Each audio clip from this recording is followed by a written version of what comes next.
if The Rock ran for president, I would vote for him. The only problem is, if he ran for president, there is a slight chance that his long-lost brother, the Aggro Crag, would surface and also run for president. And then who would you vote for? Oh, hey, didn't see you there. Welcome to hello. Drop Zone. Welcome. Hey, sorry, we were just ignore that last bit. That was meant to be on the recording. I'm Tim Catania. I'm David Johnson. And this is a Player Unknown Battlegrounds podcast. And we got some stuff for you today. So why don't you lead us off, David, with the patch notes? Yes. So first off, we're going to get right into it. The devlog update is posted. If you are listening to this at any point by now, you've downloaded it. I actually, as of this recording, downloaded it about 2 hours ago. It was very quick. So I'm just going to read this whole thing. It's very short.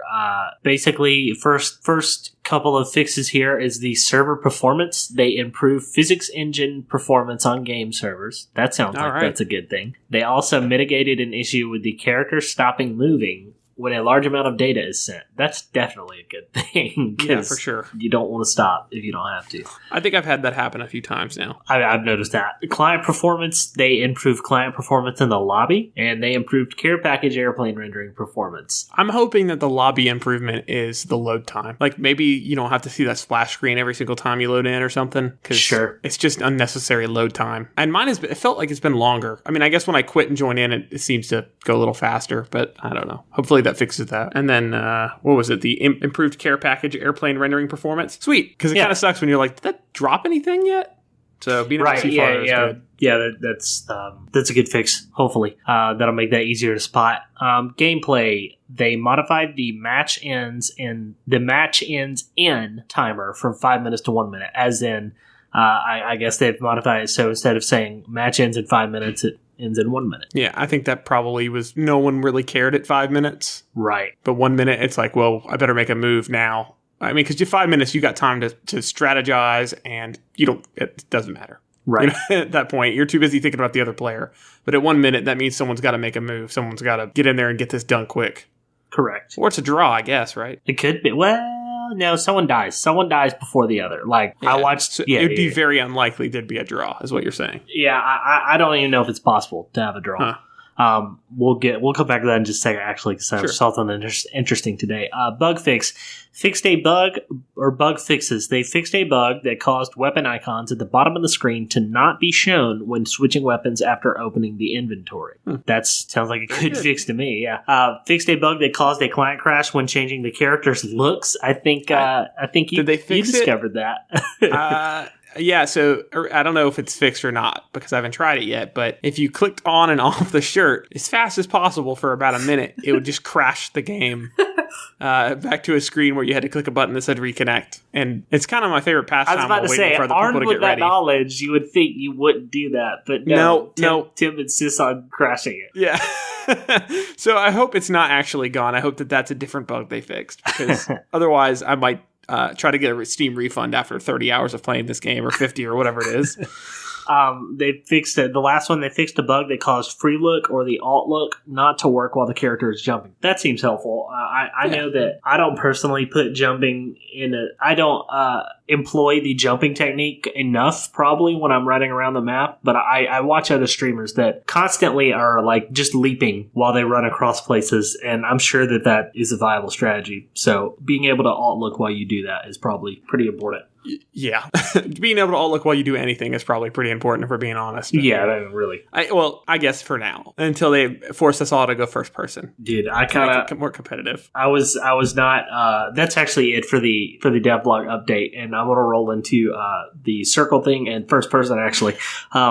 I was staunchly against first person because I just don't like it, but having played my second Reddit custom match earlier with Noodle Arms and a few others from our Discord server, I kind of like, I'm really kind of looking forward to the ability to maybe find a first person only server. I'd like to have an option to do that on occasion. It's pretty fun. It's almost freeing because you can't constantly be looking all around you. So yeah, you just focus on getting loot where you're going and what's within your peripheral vision. So that sounds it's a little nice, freezing. Actually. Yeah, it's a little less stressful somehow. So yeah, that's I like first person more than I thought I would, basically. And then to come back to your thing about the draw, I actually watched I'm not sure if it was a custom server or if it was just a squad match, and there was like more than one squad left at the end of the match, but there were about 8 or 10 people under the bridge in the water. There were no boats within the circle to get in and shoot at each other, so everyone just dove as deep as they could and waited for the circle to close in. And everyone, I was watching obviously from the perspective of one streamer, but everyone died, including him, but he died last, so they won. So and that's what I'm saying. I don't really think there can be a draw. It's just literally the last person to die, even if they die. That's funny. It's interesting. Yeah, it was a funny little bit. Well, you I don't know if you plan on talking about this, but you played a tournament this week with Jacko. I did. We did play a tournament. I forgot all about that. We played a tournament with X-Bowls. They put that on. They've been really kind to they were very invite nice. us to come hang out with them. So they are a esports community. They're quite large, actually. I was reading up on them a little bit, and he joined our server, our Discord server, and then let us know. He was a part of it for a few days before he kind of shouted out there that they were throwing a tournament, and Jacko and I got to play 2 of the 3 matches that they ran. The first one, forgive me, I don't remember what the rule set was. I believe the first one was first person. That one's a lot of fun. We did fairly okay. We ended up getting a crate that no one came near, and I got the M249 machine gun, and I did absolutely nothing with it, and it was very disappointing. I'm not good with that gun. It seems like it'd just be like a spray and pray kind of gun, but there's a little more finesse to it than you would think, and I did not use it to the best of its ability. So I went down. Jacko survived for another 3 to 5 minutes after I died. I think we took number 4 in the first one, and then the second one that we got to play, that one might actually have been the first person one. So the person that won the first match was Jimmer TV, and his I believe his other teammate was FizzyWiz was his name. So the second one, Jacko made the comment that we should watch out for Jimmer, and we were running around. We got another crate, and I believe Jacko got the M24 sniper out of that one.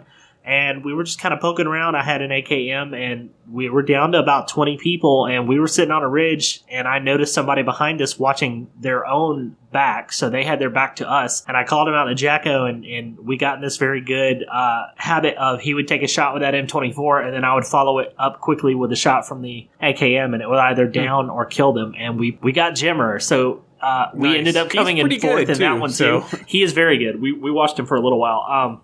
But we felt proud that we got him. So we came number 4th in that one. You beat the guy who won the first one. Yeah, we got someone fairly skilled. So I actually watched you guys play the first match, and he was just doing work with people. Yeah, it was kind of frustrating because I was like, he's the Terminator. So that's awesome though. I'm glad you guys had a good match. Yeah, we did. So we came number 4th in that one, and we did not get to play the last one, but it sounded like a lot of fun.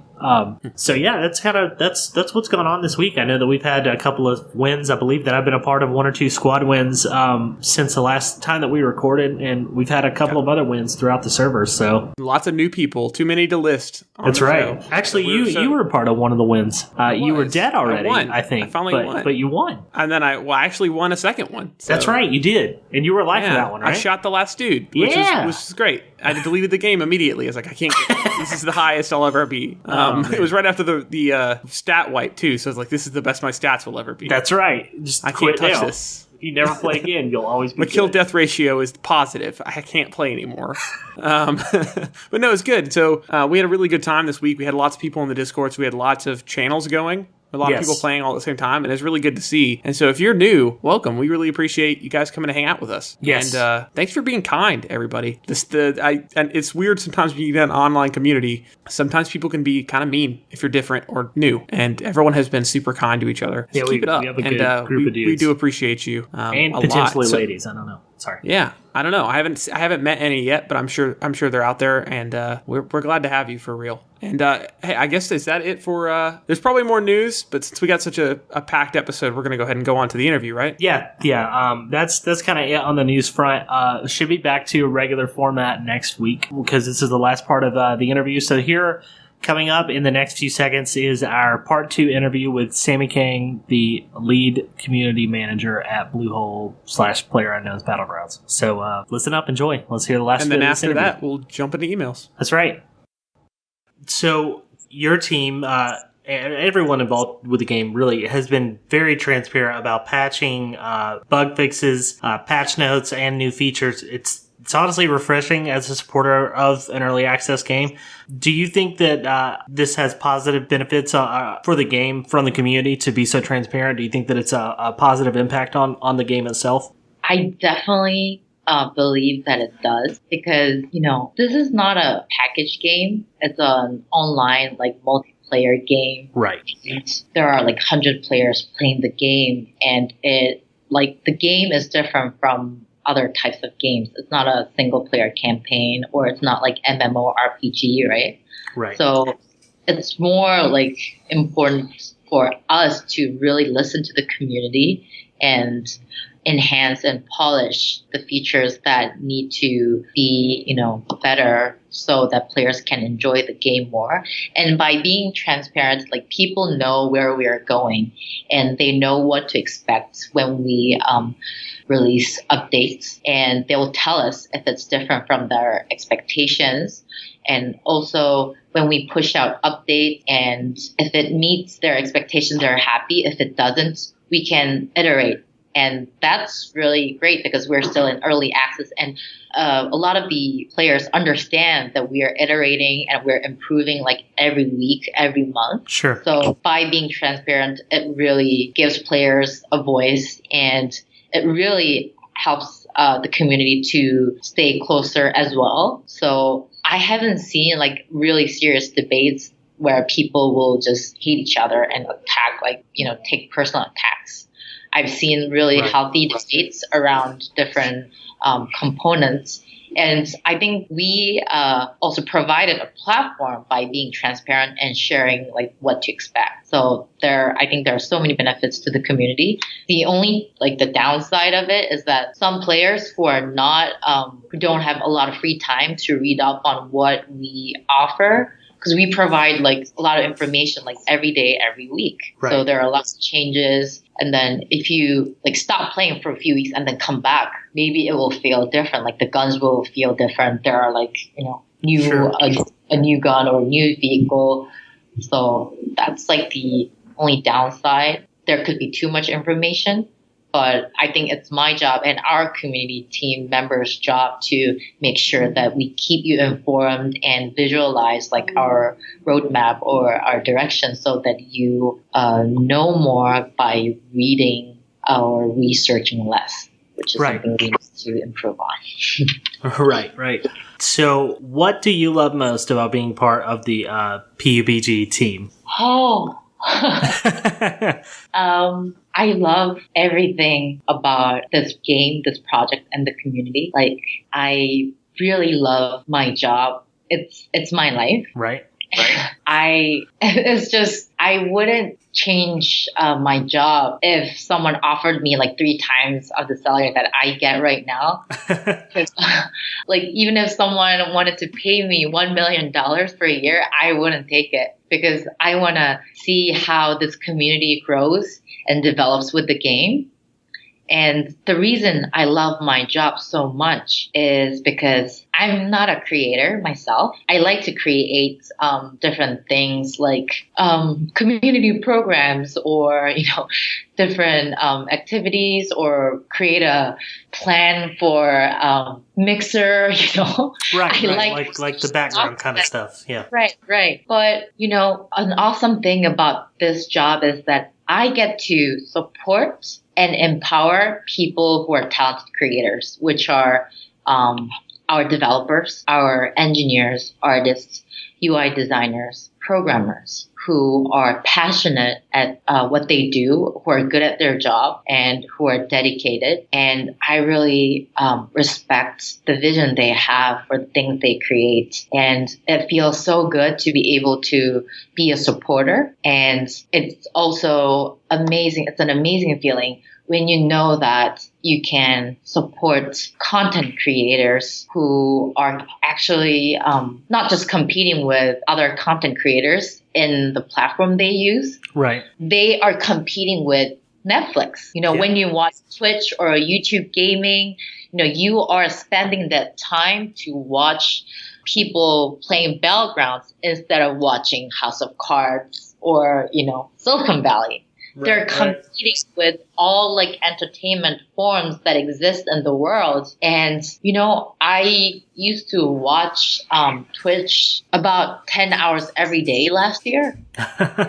And I would just work with Twitch in the background and I would interact with them. So I didn't get a lot of things done during office hours. Right. But, due to different time zones and the crazy like streaming schedules that a lot of people have, I had to, I wanted to talk to them and I wanted to understand them as a content creator and someone who who runs business on their own on different channels. Right. So I thought that was like a really important part of my job so I could build programs that they would want to participate in. So, just being able to support them and then build programs that will help them grow their channels or provide them with an opportunity to engage with their community in unique ways. That is just amazing. Like that motivates me. And that is what, gets me to what wakes me up at 6 a.m. That's awesome. Yeah. That's awesome. That's really, it's always good to hold on to a job that you love. It's coming from someone who's had jobs before that are just god awful.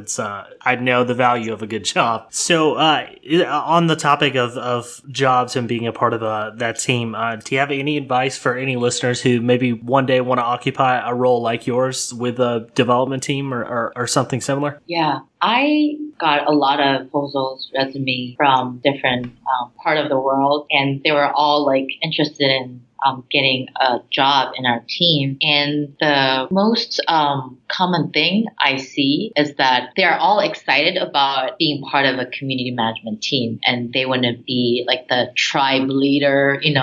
They want to be someone who empowers like players and streamers. And it's great. Like, it's great to be passionate and it's great to have that enthusiasm. But what people don't really look at is that you need to have like a what if mindset to be a community manager, because a lot of things can go wrong when you are like communicating with different players. Right. Have different understanding or love of the game. And when you establish design programs or carry out activities to really activate the community, a lot of things can go wrong. People may not accept the direction of the programs, or when you tweet something out or write something on Discord, a lot of things can go wrong because people take things differently. Words are tricky. Mm-hmm, yep. So you need to be aware of, what your role is. Right. And have that like what if mindset. Like you have to ask what ifs like every second so that you clearly communicate what needs to be delivered to the users, as well as mitigate any risks that your message can like trigger. And having that what if mindset also means that you have to understand the perspectives or interest of different stakeholders. And people don't really think about it that much. And I'm not generalizing this, but it's important to have to think in other people's shoes. But when you're so busy and just churning out a lot of documents or programs and being pulled into different meetings, it's easy to get lost and then just forget about what the stakeholder would think after hearing your just one message. I think that's something that you have to really train yourself. Right. And, it's really good to read a lot of books about crisis communication, crisis management, And it's really good to have like even take like a online course about reputation management and crisis prevention in terms of marketing and PR. That really helps because it's really difficult to satisfy everyone in the community, especially for the gaming industry. Right. Right. So, and you know, it's it's like a creature. It's not a product that is like finished. Even if we release the full like PC version and later release on console, it will still be like a living creature that is evolving every day. So it's different from just designing a product and having, you know, your product be on shelves of different stores. So sure, you're kind of always tied to it. Mm-hmm. That's definitely good advice. I appreciate that. So we got 2 questions left. I'm going to go ahead and roll right into them. This first one has to do with the streaming community. Seems that they have really rallied behind Battlegrounds, and I know you said that a lot of that comes from reaching out to them and getting them involved in the alpha stage. Were you surprised by all the support that came out of the streaming community? And do you have any streamers that are kind of your favorites to watch? Yeah, I was half surprised and half not surprised. Right. Because I was surprised that we would be such a huge success during beta. So I had this, you know, goal that if we hit like the top spot on most watched games on Twitch during beta, I would get a tattoo, and I still need to get that tattoo. So, you know, and then we hit like 150,000 viewers that day, and then we took over the top spot. Awesome. And we, you know, we took the top spot, and then we had like games that have been in the market for 2 years, at least 2 years or 5 years, or those that have like professional, like pro leagues. So it was just like amazing to see that. But then I wasn't as surprised because I worked really hard to, you know, identify the content creators that would be interested in playing our game. I communicated with them on a daily basis, provided them with keys, and tried to provide support as much as I can. And I had a whole team who worked with me as well. So there was a lot of work that went behind it, and we had, you know, strategies that to reach out to more people. And, you know, during beta, I pulled off like, was this second alpha? I forget because there were so many like tests, but there was this 1 month where I pulled off like 9 all-nighters. Oh, wow. Because we had like tests every weekend, and I wanted to be there for the content creators so they have someone to depend on if they have any questions or if anything goes wrong. Right. So, you know, I felt that, you know, since they have supported us since we were in pre-alpha, I felt that I was obligated to be there for them because they're streaming an unfinished game, and I know that's like a lot of responsibility. Like some viewers hate it when you play an unfinished game, and they'll tell you like, go back to your, you know, old game, go back to your, you know, primary game. Like I don't want you to see playing this game that's an alpha. It's like buggy, it's broken. You know, like when the game crashes, the viewers will hate it. You know, they want to see you excel or do fun stuff, not like, you know, I'll get your game crashing like every, you know, half an hour or so. So, you know, they were supporting us and trying to find a balance between the community and their willingness to support us. So that was, you know, half surprised, half not surprised. Sure. And for streamers that I would recommend, I think I wouldn't recommend anyone because let's say someone likes Ryan Gosling, then the person can like Dave Chappelle as a man, you know what I mean? Sure, like, sure. I know what you mean. You know, people resonate with different types of people. So I support all content creators who spend day and night to create content that will entertain, like even if it's few people. I really admire that. And you know, I retweet a lot of the videos or clips that I like that are tweeted to me. And, you know, you can definitely like follow me on Twitter and see like what gets like retweeted and there are usually like fun clips or insane like skills involved. So I would do that. We also have a Battlegrounds Partners program where we highlight like the biggest contributors in the community. But, we are going to launch another program to support content creators with a smaller like community. Oh, cool. So, yeah. We don't have an ETA yet, but I'm very like committed to launching that as soon as possible. So I would keep an eye on that as well. Yeah, we definitely will. So for those last questions, shot in the dark, but any chance you can give us any kind of inside scoop on any new features coming, aside from the smaller platform for the smaller streamers? Mm-hmm. Got any inside news we can get in on? A lot of people, no, not a lot. There are like a handful of people who follow me on Twitter that are good at guessing what's coming up. So sometimes I like it, and sometimes like I don't touch like my phone at all, and sure. I see it like freaks me out, and like how did you know that? Like, but it's sometimes obvious. They see it coming because they enjoy it so much, or they think that it would change.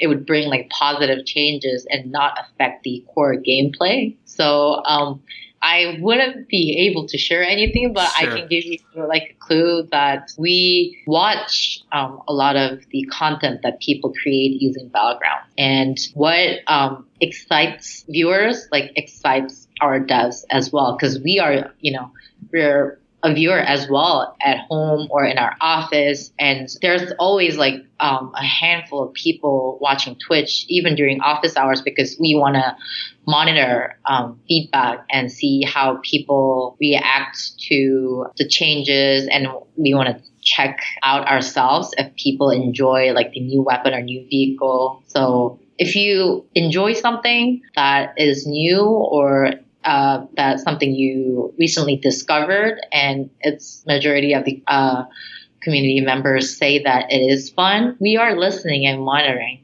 That's all I can say. Okay. All right. Well, on that note, I'm going to toss out a suggestion for a new vehicle. A jet ski. We need like a smaller watercraft to get around in. So, just throw that out there. If anyone else is listening, or you can pass that along, get us a jet ski. Make that happen. I will talk to our gunplay programmer. I think if I was like a really huge fan of our game outside of the dev team, I would tweet to like Tuner and Pavel, our lead animator and lead of the gameplay team. I would tweet to both of them like every single week, like, where's my jet ski? Where's my jet ski? I shouldn't be telling you guys to do this, but I think that's what I would do. Okay. All right. Well, I've made a note of that, and I'll get our top people on that. Oh my God. It would be fun, but I don't know how that would affect the core gameplay, but it sounds like a fun idea. Sure. I mean, I don't know if it would really inversely affect it. It'd be almost like, motorcycle, a 2-seater for those duos or solos that just want to get around a little faster on a boat. But yeah, that was kind of our bright idea of the week last week was, hey, let's talk about maybe new vehicles. So I really appreciate you joining us. Thank you for taking time out of your busy day. And I said we wouldn't take up an entire hour, but we almost did anyway. No, thank you for having me. This was really refreshing. And this just, reminds me how I started. And it was like a really good, like a flashback, like a roller coaster ride. Cool. Well, you have a great rest of the day. And I'm going to go to bed in probably 20 minutes or so. And I, again, thank you so much for taking time to do an interview with us. No problem. Well, good luck on your chicken dinner hunts, everyone. Thanks, Sammie. That was pretty awesome. Thanks, David, for doing that interview while I was sleeping. Yeah, no problem. Thank you again, Sammie, for taking time out of your very exciting. schedule. She's been super kind. She's been awesome. Not to mention meeting with us at such a weird time, I'm sure, for her, but also... Yeah, she met us on her lunch break, so points to her for doing that. That was very cool. And also just, she's been very kind on Twitter too. So go add her on Twitter. She's sharing all the cool stuff there is on Twitter for sure. So you want to jump right into emails? Let's do it. Our first one is our Wes Gaming Minute. I don't know if it's actually going to be a full minute, but Wes, we are almost out. So this is the last one I believe we have from you. Wes. I'm going to email Wes. We do Wes, need I'm to going to email you. Wes. And also, Wes, if you're in the Discord, call yourself out, bud. We don't know. We want to know who you are. Yeah, we're going to give you your own channel where no one else can join it. It's going to be Wes Gaming Minute. So Wes says, you have an absolutely perfect first 10 minutes of the game. What does that look like to you? You want to take this first? Sure. I had it happen once. It didn't last the whole 10 minutes, but I landed on the radio tower roof, and there's a silent sniper rifle, a sniper. I've talked about it before. Level 3 helmet, level 3 vest and backpack. I was ready to go, and then an assault rifle. And I jumped off the roof and got murdered. So that was my best. That was my best 4 minutes, and then the rest of the 6 minutes I sat at my desk crying because I got murdered after I jumped off the roof. No, for real, that kind of loadout is really good. Like a scope, silencer on a gun, and some high-level armor within the first 10 minutes has happened maybe 2 or 3 times, and it always ends up going really well for me. Yeah. What about you? So perfect first 10 minutes. I feel like it could go one of two ways. Either you drop and you get a couple of kills, and then you have the place to yourself. But honestly, I prefer not seeing anybody. I know that is less kills for me in the end if I make it to the later circles, but I mean, it's a little stressful running around knowing someone else is in your vicinity and you have to be careful because it's hard to keep moving but also listen for other people moving. Yeah. So a perfect first 10 minutes for me would be finding a silenced. Honestly, I've been floating towards a UMP lately, so a silenced UMP and either a SKS or an assault rifle. I like the Kar 98, but I'm not the best with it. So I prefer an SKS because it's a higher rate of fire in a short amount of time. Yeah, for sure. But first perfect 10 minutes for me is probably not seeing many people and getting as loot as possible for the later circle. So thanks, Wes. We, like I said, are officially out. That's a good question, though. We would like to hear, if you want to shoot an email with your perfect first 10 minutes, do it. Yeah, we'd love to hear that. Doing a question of the week kind of thing now. Impromptu, but I like that idea. Why don't you send us that? If you've got a cool story or just, want to tell us what your ideal dream moment would be, shoot us a message. Yes. You want to take this next one? Yep. Yeah. This is Gother, something. He's in the Discord, so just correct me when you finally hear this. He says, I recently read a thread that explained exactly how to aim with the 4X scope, and it really helped my aiming since I had always assumed the tip of the arrow was the aiming point for the 4X scope. Are there any other tips or unclear details to using scopes that you know about? No. But not much. So let me say this. This is something that I didn't pick up right away when I started the game. If you're zoomed in and you hold shift, it lets you do your whole the breathing thing, and it stops the bob of your sniper rifle and also zooms in a little more. So that is a very helpful tip if you're new. Yep. And you might not know that. They don't ever explain it. It works. There's a little meter and that's it. It works with iron sights, and I don't know if it actually zooms you in more with a scope, but it does zoom you in more with iron sights and I believe red dot or hollow sights. So you get a little more extra focus. Focus and magnification there doing that. Yeah, I don't know much. I will say what he's talking about, and we'll link to it in the show notes, is that what he's saying about he assumed that the tip of the arrow was the aiming point. I actually read up on the link that he sent, and they're actually saying that place that the bullet is going to hit, or where you should be aiming with the 4X, the ACOG, is the valley of that kind of notch, that V or that upside down V. So you want to be kind of, I believe, under the point of the V, kind of have the entire V on their head, not the tip of it, if that makes sense. I believe that is how I understood it to be, but correct me if I'm wrong. Gother, please. Please correct us. Please. We're flying blind here. We don't want to die in the game. Take us to the school and teach us a lesson. But not really. I don't like dropping at the school. Yeah. All right. So the next email comes in from Harvey. Harvey, hello. We're getting to your email now. Thank you for sending this in. He says, hey guys, first off, let me say good job so far on the podcast. Thank you very much, sir. Appreciate it. In the upcoming weeks, I'm going to be on the road a lot for work, so I've been looking for podcasts related to topics that interest me. I look forward to listening to yours while traveling. He says, I'm addicted to Plunkbat. I find myself checking the Reddit page every few hours for news, community highlights, etc. Welcome to the club. I too find myself checking that quite a bit.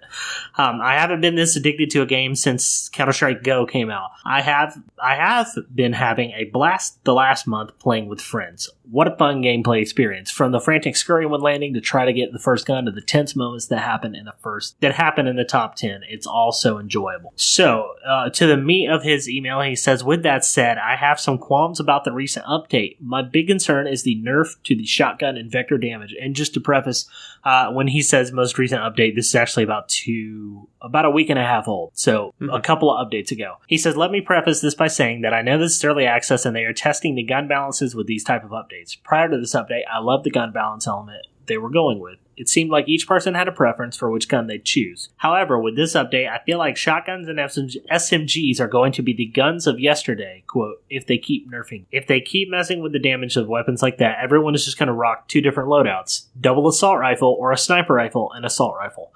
Before this update, you'd see a lot of people taking a shotgun or SMG as a secondary into late-game situations. If you think the circle is going to end near a lot of buildings, it's important to have that close-range weapon with you. With a nerf taking place on those 2 weapons, I feel that trend of different gun loadouts is going to go away. He says, so let's take a look at why they thought to nerf shotties and vectors specifically. What was the biggest complaint of each? He said the shotgun, you get one-tapped in close-range situations, as in, one shot, you go down or die.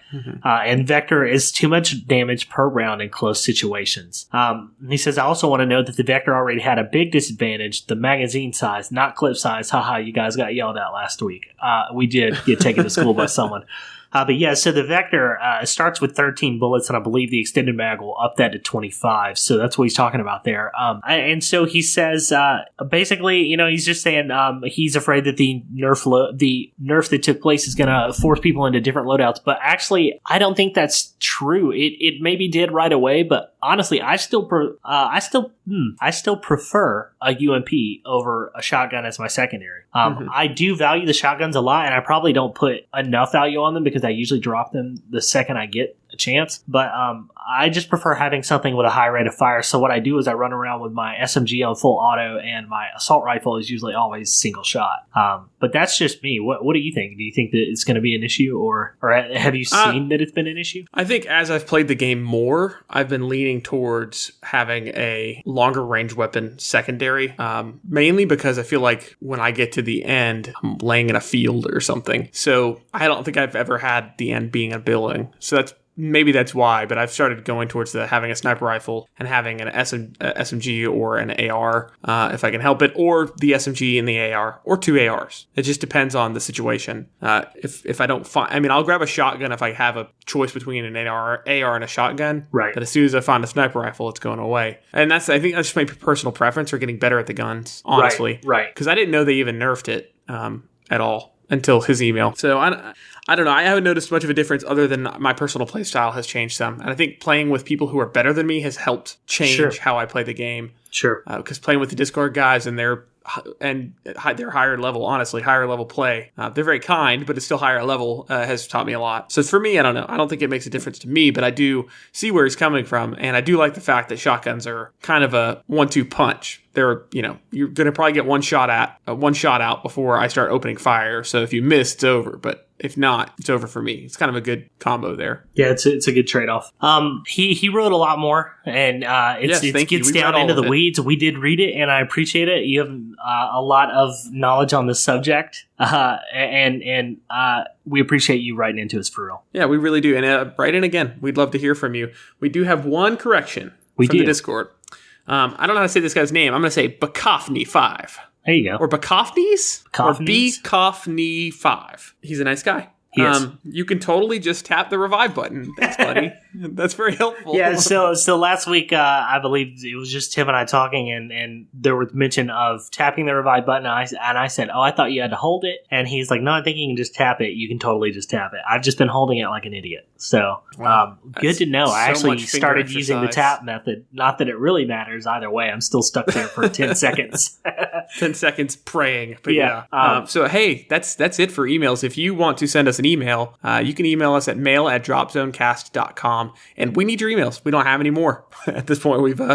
use them all up. If you've in. got anything you want to mention about the interview, we talk about new features a little bit. And we're talking about the jet ski, which we'll bring back up in probably just a second. Yep. Send us what you'd love to see in the game. That's another question you guys could answer via email or Discord. What else we got here? Rate, review, and subscribe on iTunes. You have no idea how much that actually helps us. It seems like a little thing, and it probably takes you 5 minutes. If you don't mind doing it, we'd love for you to go rate, review, and subscribe for us. Check us out on Twitter, Facebook, and YouTube for updates. And we're also on Twitch. David's been streaming pretty regularly from his computer. So if you want to watch David and the other guys in the Discord, or if you want to be a part of that, you could join the Discord and jump in. You'll be on the stream with us. It's fun. Yep, it's fun. And then also one last pitch for the Discord. We have had really steady growth lately, and we're having lots of really cool people. So come make friends with all the people who just want to play this game together, with people who are like-minded and also kind. If you want, if you're sick of playing with puppies who are shooting you with a shotgun in the back the minute the game starts, I've got a solution. It's the Discord. So you can actually go to discord.dropzonecast.com, and if that doesn't work, go to dropzonecast.com, and it's in the menu or the show notes, and we've got a link. And jump in, post a few times, and you'll get a rank, and you'll be able to jump into any of the channels and play with us. That's right. So we'd love to have you. Yeah, come on. Special thanks to Stairwave on YouTube for the intro music. You can find more of his music here and videos he makes at the link that will be in the chat notes. Yeah, and he's been very kind. He actually, I don't know, you guys probably didn't notice the difference between the third and the fourth episode, but he went back and redid some of the song for us, and it sounds great. So it does. Thank you very much, Stairwave. We really do appreciate it. I get the song stuck in my head all the time, and I'm kind of excited to have a song for a thing we did that's original. Super cool. So thank you very, very much. So until next week, I'm Tim Catania.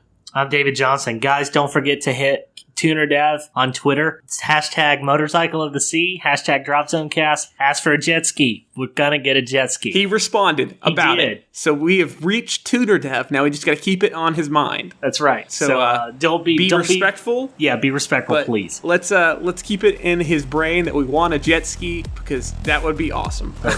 Yeah. So and then if we get that, then we can start demanding other things. That's right. Consider that. The power will go to our heads. Yeah. We'll eventually be making this game ourselves. That's what we're trying to do via Twitter. Yeah. Anyway, again, until next week, I'm Tim Catania. And I'm David Johnson. And thanks for listening. Yes, go The Rock and the Aggro Crag 2020. 2020. Brothers. And for president 2020. Peace. Peace.